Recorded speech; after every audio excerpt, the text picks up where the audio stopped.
Hey, what's up? What's up? Hopefully one of the last of my gear videos of like what it is that I use. But again, it's just some questions I keep getting, so I wanted to touch base. I talked about knives, talked about medical, now everything else, right? So starting with probably everyone's main focus. What do I carry? This is actually a Glock 23 with some modest non-permanent modifications. The most significant one is going to be the KKM 9mm match conversion barrel.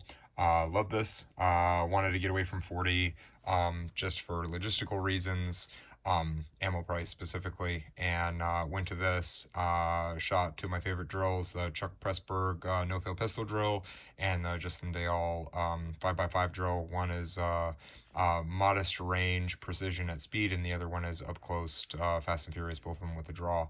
And hit a PR with my carry load. With this barrel. So working with 40 for a good long time and then switch to 9, and it's like, oh, I'm more accurate because it's a match barrel presumably, and faster with it because it's a 9mm, and all of a sudden recoil is less of a factor. So that's huge. So this is nominally essentially a Glock 19 now, in a lot of ways. As far as some other features here, I've got Dawson Precision irons. Okay, I've got this what do you call it, rear with a single dot. The front, let's see if I can get this with my potato. Okay, so we've got a narrow front sight with actually a relatively big chunk of tritium. I could live without the tritium in the rear, but I essentially get more, I get a sight picture where I get a little bit more precision without really any kind of loss in speed. Stuff for me, I added one of these, I think it's a grip force adapter, just so that my sights align as I grip the handgun. I don't have to adjust it, just fits my hand a little bit better. I've got this Talon stick-on grip. I actually tried the more aggressive one first, and actually like that a lot. Feels great in my hand. It just totally locks in. Unfortunately, grips my clothing just as much. So this is kind of a compromise, right? If I had a strictly overt big fuck off handgun, I would go with the more aggressive tape. I like that a lot. And let's see what else. I think that's it. The only other thing that I would say is I got a early model Taylor R7 with these kind of like suboptimal buttons. Okay, not a huge fan. I think the newer ones, like I can just barely reach, and I've got some pretty decent sized hands. I wouldn't say that I've got small size hands. But I think the later ones work a little bit better.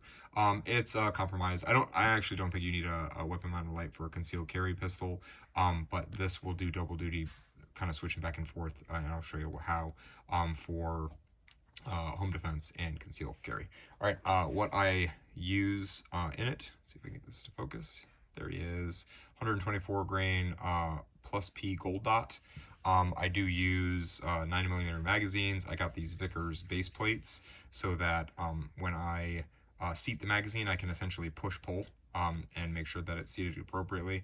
I could probably live without it, but I like them, and differentiates between my old 40 and 9mm magazines. I still have that 40 cal mags and the barrel, so if for whatever reason, if there's a run on 9mm ammo, I could conceivably switch over to 40, because even when there's gun buying panic, it seems like 40 is still around, both in guns and ammunition, because nobody likes it anymore. All right, so that's the gun and the ammo. Okay, spare mag.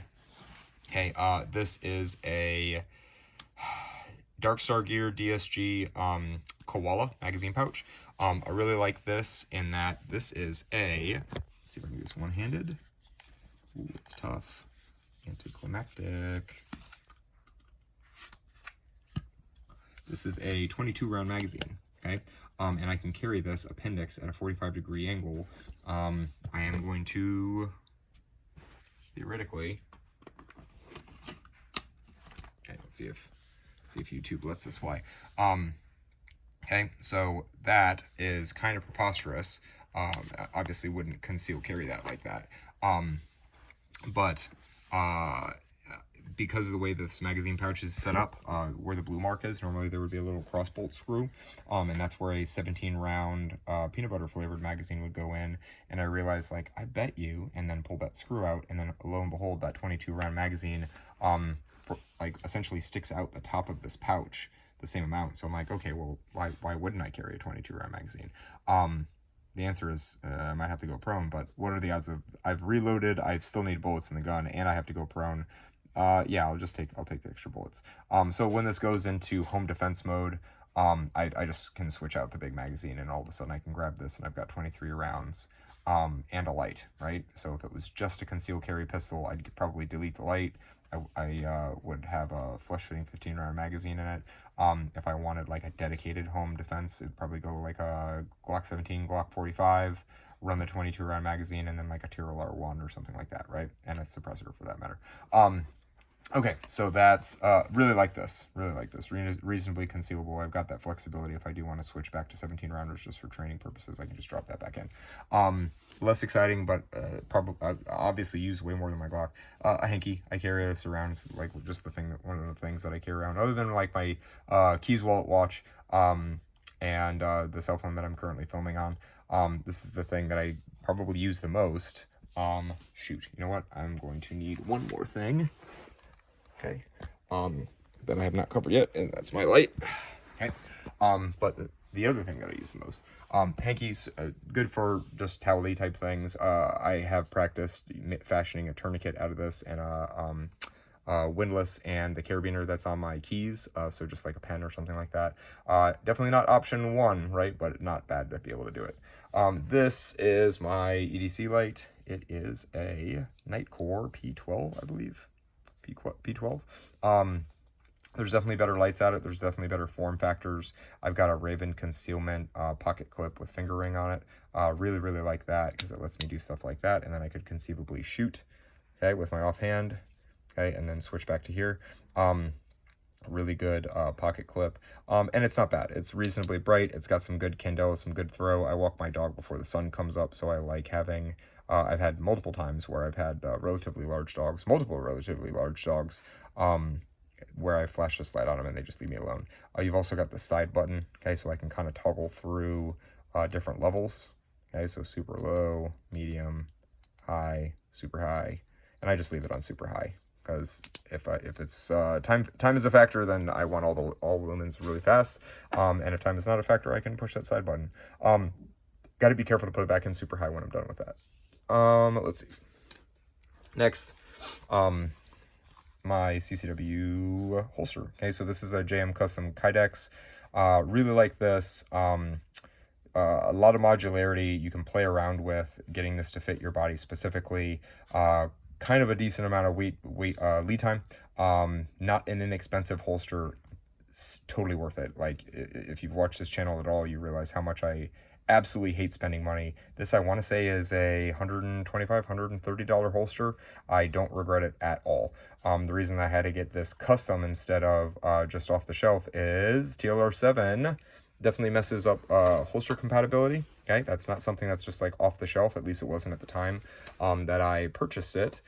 So I had to get this. I also got it cut for a dot in the eventuality that I would really like to get my Glock cut for a dot, and it's just a matter of priorities at this point. But you get an adjustable wing. It comes with a couple of these different what do you call it, wing nubbins, I believe is the technical term that I just made up, as well as a couple of different wedges. This is not the factory wedge. This is a chunk of yoga block because about every 6 months these just get compressed enough that all of a sudden I'm like, I'm printing, that's weird. And then I switch out and do some tactical arts and crafts and make a new wedge with some Velcro tape. And all of a sudden, like here, this probably works good. So if we think about like the belt that goes across here, the wing is pressing the butt of the pistol against me, and then the wedge is pressing the ass of the pistol against me. So that together kind of allows, I don't know why my hand's shaking, probably the caffeine. It allows the pistol to kind of conform to my body. The last significant party trick is the DCC, discrete carry concepts clips. These are dope, and you can kind of see how like they're easy to take off, or they're easy to put on the belt, right? Like you just pull this up and it slides over the top. You can see those little hookies, Okay, so that will keep it from coming off. And this is like stout spring steel, and you got a couple of different places you can mount it. So like I said, customizable, it's easy to put on, it's hard to take off unless you want to take it off, right? So if I'm sparring and doing some non-consensual stuff, and I've got some my blue gun mounted in this, this thing has held up really, really well. And can't say enough. Like I said, I'm super cheap, and I spent, you know, twice as much as most people will on holsters, and I don't regret it at all. Last but not least, something that I think a lot of people sleep on. This is a Palm. Probably shouldn't point it at me, right? This is a Palm OC carrier. It's not significantly different than other OC carriers, other than the fact that the form factor actually makes it viable for me personally, right? There's this clip. Okay, so I can clip this on the, I clip it on my right hip pocket. Okay, so my right hand, I'm gonna bump my phone over. Whoop, that sucked. Okay, so this goes in my right hip pocket. Okay, I pull this out, okay, from that pocket, and my hand is already set up underneath the safety, and I can sling some hot sauce at somebody if I need to, right? Oh my god, bro, you're a dude and you have martial arts training and a gun. Why do you need hot sauce? That's another video. Suffice it to say, though, that, like, if I had to pick one of these things to not take with me, it would probably be my reload, right? Like, and sometimes I just don't carry it.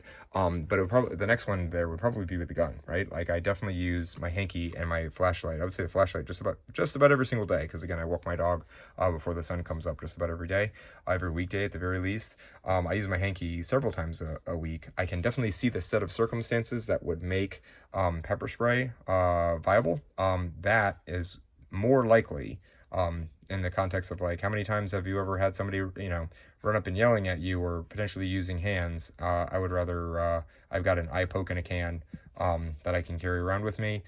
Weighs almost nothing. It's $15. You can get a trainer for 10. Like I said, that's going to be a whole nother video of why I think OC spray is important for everybody, from granny all the way up to pipehead or dude.